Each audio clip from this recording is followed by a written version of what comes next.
So we are, like both of us, we graduated at the Architectural Association. I'm Lorenzo, she's Sabrina. So, but we are both Italian. And we can say that Lemonot, the practice that we have through which we're trying to work in between architecture and performative arts, was, let's say, founded really the day of graduation, which is a peculiar day for us because it was the day of Brexit. So in a way, it's something that defines also our relationship with London. On one hand, we are super attached to it. On the other hand, as soon as we graduated, we tried to escape doing like many different travels that affected us a lot and affected a lot the way we somehow approach architecture and whatever we do. Anyway, we moved back recently, right before doing the Arquine competition, because there are a lot of people in there that we like, and especially a lot of people that we like to collaborate with. And Federico is one of them. He graduated, he's a bit younger, so he graduated 2 years after us. We started working on competitions, and we have a similar way of working together because we graduated from the Architectural Association in London. So we have an approach to do architecture which is slightly different, and we enjoy the process of coming together with 3 different skills at the end, but then we meet doing weird assemble of projects. Yeah, even though it's interesting to say that the MEXTRÓPOLI competition was the proper first one that we did together. Like we were doing few things, but like nothing proper. So I mean, probably it's a lucky thing and something that we should take into account because it went well. Yeah. I would say that we not often do proper architectural project. We try to do, even when we look for competition, to do different things that are related with different topics. So yeah, as Sabrina was pointing out, maybe architecture, we define it more as an approach towards things. We are trained to think about space, and like we have this kind of approach, we imagine spaces, but I don't know, even like the set of references that we have is never properly architectural, no? Yeah. What do you think? We use like illustrators, graphic work. We got inspired also by our background, Italian art and history, how we're surrounded by the everyday life and then we see. So we mostly actually look at what's happening, also the ironic part of living. Like, but the public space was interesting for us to, as a starting point, to discuss like what is happening in front of our eyes when we go down on the streets and what we find interesting. Let's say that the world is much more interesting than architecture. Yes. Usually, and like it's super inspiring. Like it can give you a lot of inspiration that then you filter through your education as an architect. I feel that we love the theater. Yes. Like the theater a lot, and everything that somehow can be defined as, in a good way, as theatrical in daily life. And it's also like why... temporary. Yeah. Don't be scared. Temporary, yeah. It's temporary, and like in architecture everything is so definitive. There is like, you don't know where to start and how to put hierarchy to things. So sometimes it's good to start from a very small detail or an object or like a piece of conversation. And we like the fact that it's always in development, so it's nothing definitive. We can always amend it, we always edit, and we keep working on things. It's nothing finished. So, yeah, theater and... I'm finished. Yes, that's food. It.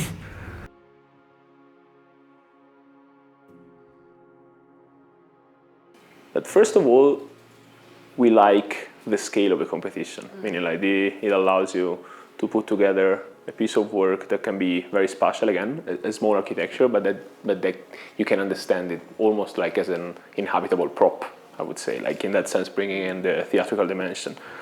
And also, I mean, Mexico, we were really curious about Mexico for many different reasons.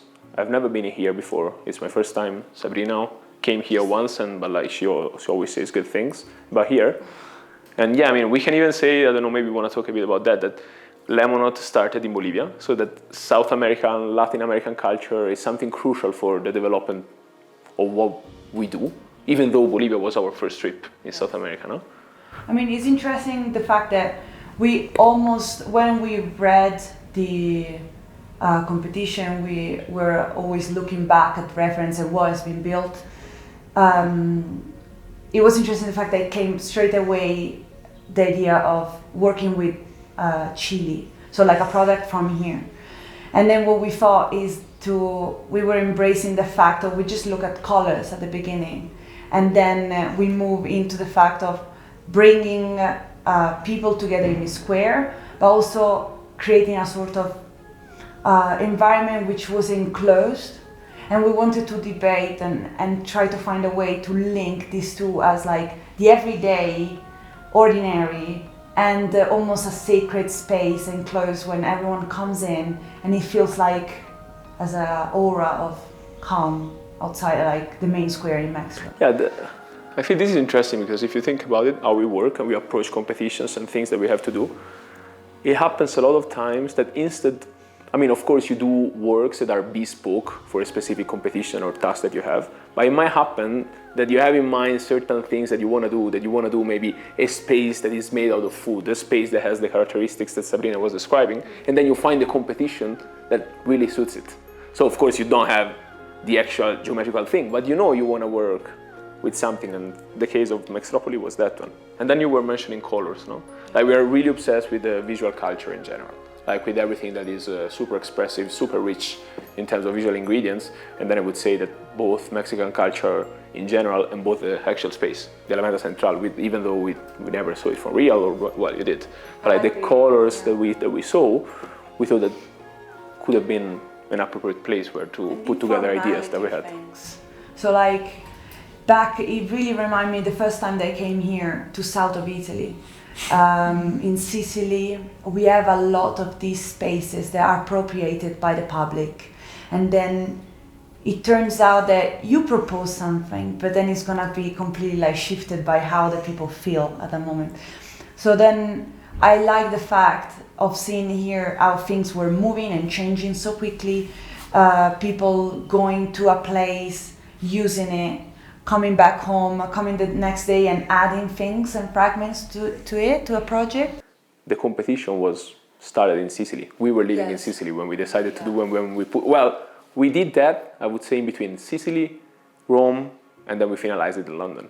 Which I feel is also like something quite emblematic to describe, I don't know, like the path, both of the practice and like a lot of experiences that we do. When we decided what to do, when we were doing Skype calls with Federico, that was in London because he works in London, so he's permanently based in there. So I mean, of course, I think it's natural that you are, again, since we said the word is much more interesting than architecture for us, or as a starting point, as a triggering thing, you are affected by what you have around it. And doing a space done with food, like if you know the culture of that place of Sicily well, it's almost quite natural.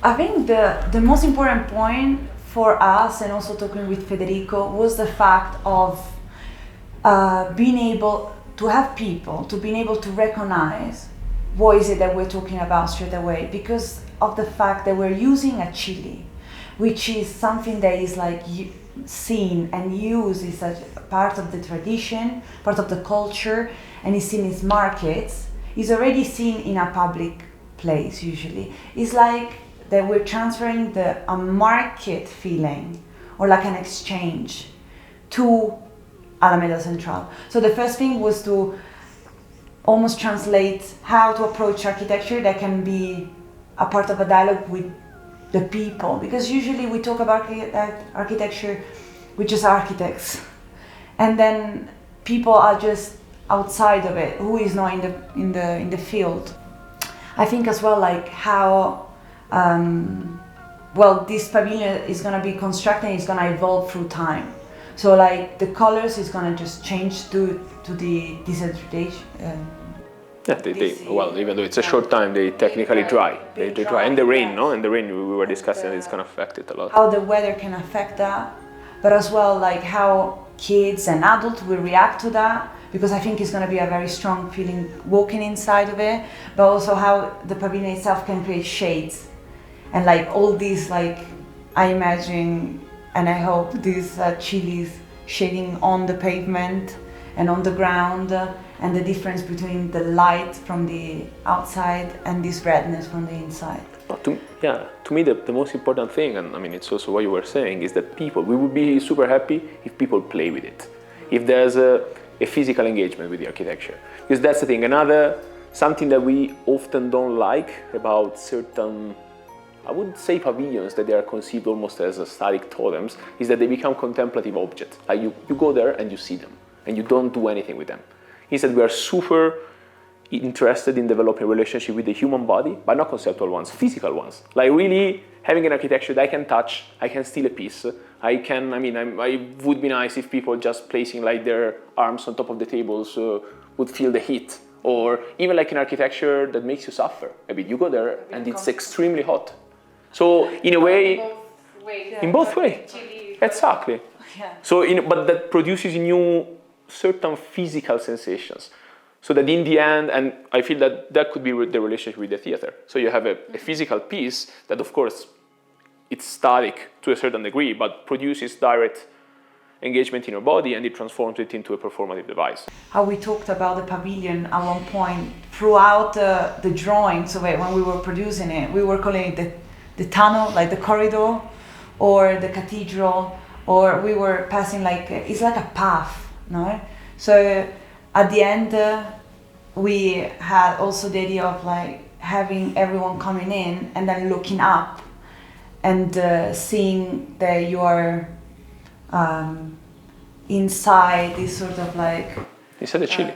Yeah. Inside the Chile. What does it mean to inhabit like a piece of Chile? Inhabitable, yeah. Even that relationship, if you think about it, like we have the architecture, the shell, that at the end becomes really an infrastructure for the Chiles to be there. Like when you are inside, technically, hopefully you don't see anything else. Okay, what does it happen if you are immersed into a bunch of Chiles? And how do you recreate that through a piece of architecture?